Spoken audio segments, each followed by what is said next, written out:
Salam, selamat pagi bagi kita semua, pemirsa AFY Resort 5 Indragawai di mana saja berada. Berjumpa kembali di pagi ini dengan renungan firman Tuhan bersama saya, Mesak Nenobais MTH. Kita akan disuguhkan dengan firman Tuhan yang menyapa kita pagi ini. Namun sebelumnya kita tunduk kepala dan kita berdoa. Bapa, di dalam nama Tuhan Yesus Kristus, sungguh kami mengucap syukur di hadapan-Mu untuk kasih setia Tuhan yang telah menolong kami sepanjang malam. Dan pagi ini kami dibangunkan kembali dengan sukacita yang besar. Kami pun menyadari bahwa semuanya itu adalah anugerah-Mu ya Tuhan. Oleh sebab itu, sebelum kami memulai setiap aktivitas kami di hari ini ya Tuhan, kami datang dengan segala kerendahan hati kami, memohon pimpinan dan penyertaan daripada-Mu ya Tuhan. Kiranya kasih setia-Mu ya Tuhan yang berlimpah-limpah itu menuntun dan memimpin kami di dalam melaksanakan tugas dan aktivitas kami di pagi ini. Melalui pemberitaan firman Tuhan pagi ini, biarlah firman itu terus menjadi suluh dan pedoman bagi kehidupan kami. Untuk itu ya Tuhan, berfirmanlah kepada kami, sebab umat-Mu yang ada di seluruh penjuru telah siap untuk mendengarkannya. Di dalam nama Tuhan Yesus Kristus, firman yang hidup itu, kami berdoa kepada Bapa di surga. Amin.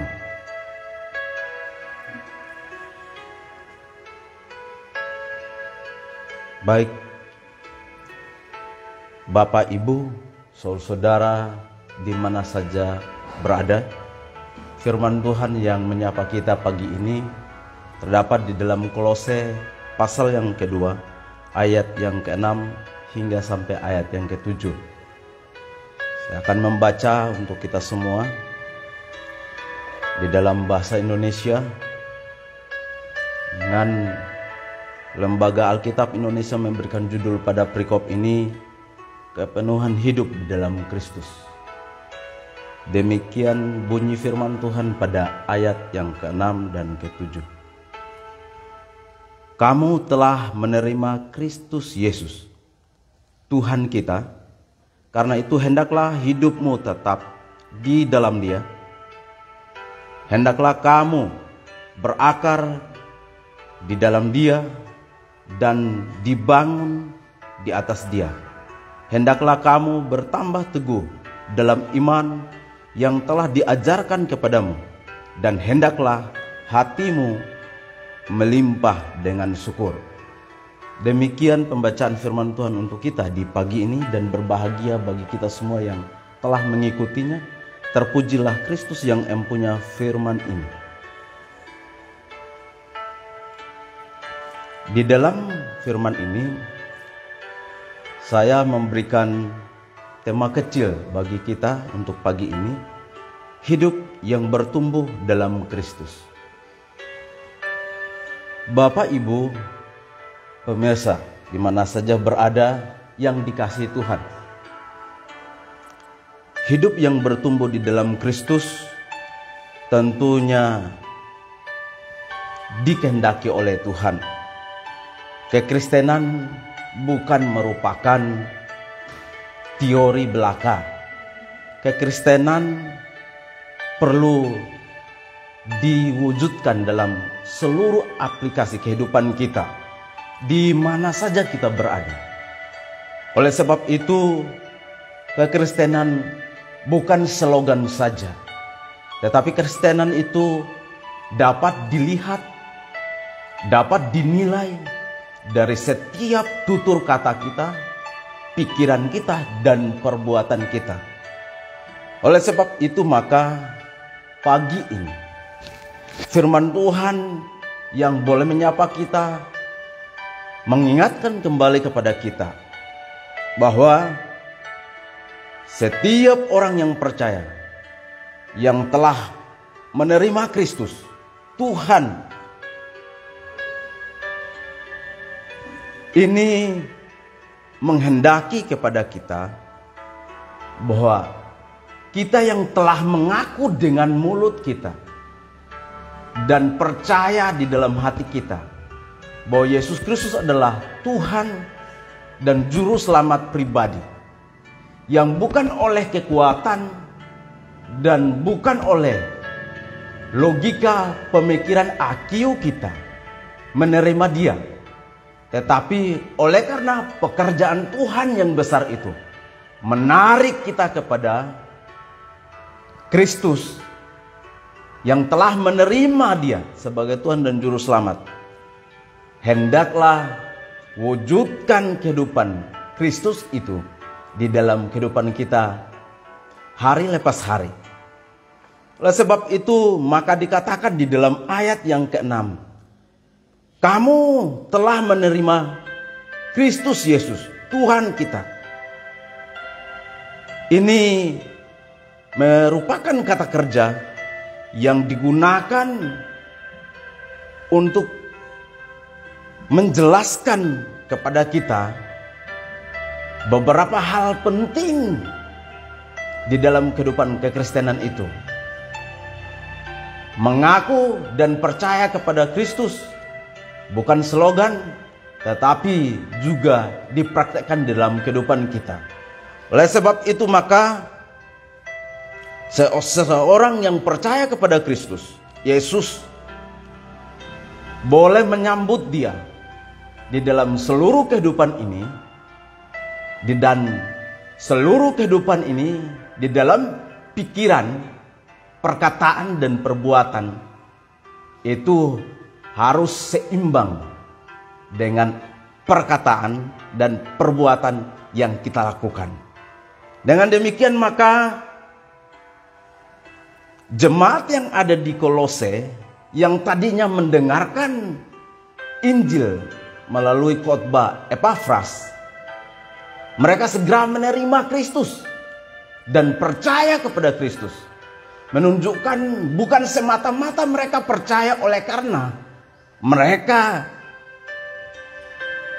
tahu dengan kekuatan dan pengetahuan mereka semata, tetapi oleh karena kuasa Tuhan yang besar menarik mereka di dalam Kristus. Dan ketika itu mereka perlu juga menyatakan dan mewujudkannya di dalam kehidupan mereka hari lepas hari. Untuk itu hidup kekristenan yang bertumbuh dalam Kristus itu memiliki 4 hal yang penting yang hendak dikerjakan sebagai orang percaya. Yang pertama, berakar di dalam Dia, merupakan proses yang dikerjakan oleh Allah terus menerus, bukan saja hari ini, tetapi berkepanjangan. Kehidupan kekristenan itu terus bertumbuh, harus berakar di dalam Tuhan, memiliki dasar pengetahuan yang benar di dalam Tuhan. Dengan demikian maka di dalam menghadapi situasi konteks kehidupan zaman ini tidak terbawa oleh arus pengajaran-pengajaran yang justru menggoyahkan iman Kristen hari ini. Karena kita terus berakar di dalam Tuhan, memahami dan menerima Kristus sebagai Tuhan dan Juru Selamat, dan tak tergantikan oleh Injil apapun dalam kehidupan kita. Yang kedua adalah dibangun di atas Dia. Ini juga proses yang berkepanjangan, yang terus menerus dikerjakan oleh Allah sendiri dalam kehidupan kekristenan. Proses yang menunjukkan bahwa kehidupan kekristenan itu harus bertumbuh, bukan saja semata-mata terus menjadi iman yang kerdil, tetapi iman yang menunjukkan pertumbuhan di dalamnya. Oleh sebab itu maka di dalam poin yang kedua, dibangun di atas dia ini, hendaklah kita sebagai orang percaya terus menerus mencari dan menemukan kebenaran-kebenaran sejati daripada pembacaan firman Tuhan dan belajar tentang dogmatis yang baik dan benar. Dengan demikian maka kita terus mengalami pertumbuhan di dalam Tuhan dan tidak menjadi iman yang mati atau berjalan di tempat. Seiring dengan waktu saat ini, maka kita sebagai orang yang percaya terus berupaya dan terus berserah diri kepada kuasa Tuhan yang menuntun kita selalu untuk bertumbuh dan dibangun di atas dia. Dan poin yang ketiga adalah hendaklah kamu bertambah teguh di dalam iman yang telah diajarkan kepadamu. Ini merupakan proses di mana sebagai seorang Kristen yang mengalami pertumbuhan iman di dalam Kristus, bukan hanya cuman sekedar percaya menerima Yesus Kristus, tetapi berakar, dibangun, dan hendaklah bertambah teguh. Di dalam poin yang ketiga ini tentunya menggambarkan keteguhan iman itu di dalam proses kehidupan manusia. Tentunya bukan hanya cuma mengalami damai semata, sejahtera semata, bahagia semata, tetapi proses untuk bertambah teguh ini tentunya mendapatkan kesempatan untuk mengalami yang namanya penderitaan. Di dalam kekristenan itu digambarkan seperti memiliki dua sisi kehidupan, damai, bahagia, dan penderitaan. Seperti mana Paulus menyatakan di dalam Filipi pasal yang pertama ayat yang ke-29, kita dikaruniakan bukan saja hanya untuk percaya kepada Kristus, tetapi juga turut menderita bagi dia.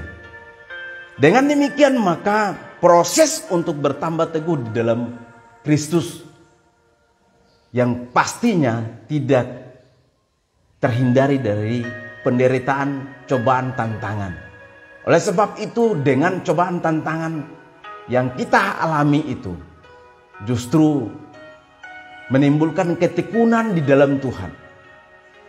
Maka ketika kita tetap di dalam Kristus, iman percaya kita, maka kita tetap bertambah teguh. Karena Tuhan yang berkarya menuntun dan memelihara kita semua. Poin yang keempat, untuk tetap bertumbuh, mengalami pertumbuhan di dalam Kristus, yakni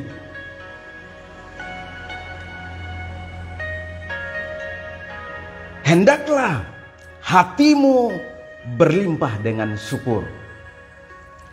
Berbicara tentang bersyukur ini memiliki makna yang sangat penting sekali.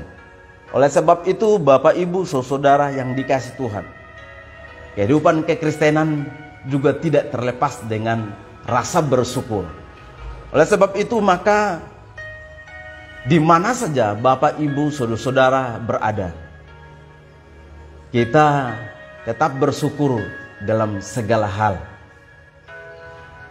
Di dalam keadaan apapun terus mengucap syukur, karena kita tahu Tuhan terus bekerja bagi Bapak Ibu saudara dan saya dalam setiap saat dan setiap waktu. menuntun, memampukan kita untuk melewati setiap masa-masa sulit kita. Dan kita tentunya tahu bahwa Tuhan tidak pernah meninggalkan dan membiarkan kita untuk berjalan sendiri. Dengan demikian maka kehidupan kita hari ini, hidup yang mau bertumbuh di dalam Kristus, hendaklah memiliki proses pertumbuhan ini. Mari kita terima 4 poin ini sebagai proses bertumbuh di dalam Kristus, yakni berakar di dalam Dia, dibangun di atas Dia, dan bertambah teguh di dalam iman yang telah diajarkan kepadamu, dan hendaklah hatimu melimpah dengan syukur. Dengan demikian maka kita memiliki pertumbuhan iman di dalam Kristus. Kiranya Tuhan menolong Bapak, Ibu, Saudara, dan saya untuk menjalani hari-hari hidup kita di dalam Kristus dan terus mengalami pertumbuhan iman di dalam Dia. Tuhan Yesus memberkati Bapak, Ibu, Saudara, dan saya. Amin. Mari kita mengakhiri firman Tuhan ini di dalam doa bersama. Kita berdoa. Kembali kami mengucap syukur di hadapan-Mu ya Tuhan, untuk firman Tuhan yang telah menyapa kami di pagi ini, mengingatkan kembali kepada kami di dalam kehidupan kami sebagai orang percaya, hendaklah bertumbuh dan terus mengalami perubahan iman kami, yakni berakar di dalam Engkau, dibangun di atas Engkau, dan juga bertambah teguh, dan hati kami terus berlimpah dengan ucapan syukur. Dengan demikian maka kami boleh mengalami pertumbuhan iman di dalam Kristus. Oleh sebabnya ya Tuhan, kami mohon kepadamu dengan kekuatan kuasa-Mu yang melampaui segala akal dan pikiran manusia, ajarkan kepada kami untuk menghitung hari-hari hidup kami sedemikian rupa hingga kami memperoleh hati yang bijaksana. Dengan hati yang bijaksana kami terus tetap di dalam iman percaya kami dan bertambah teguh, berakar dan bangun, bahkan memiliki hati yang terus mengucap syukur untuk kasih dan anugerah Tuhan yang tak putus-putus dan tak henti-hentinya menuntun kami. Terima kasih ya Tuhan Yesus untuk hari ini. Biarlah kekuatan kuasa-Mu juga menuntun kami hari ini di dalam melaksanakan setiap pekerjaan tangan kami. Kami percaya bahwa Tuhan senantiasa menuntun kami, memimpin kami melewati hari ini di dalam penyertaan-Mu Tuhan. Di dalam nama Tuhan Yesus Kristus kami bersyukur. Amin.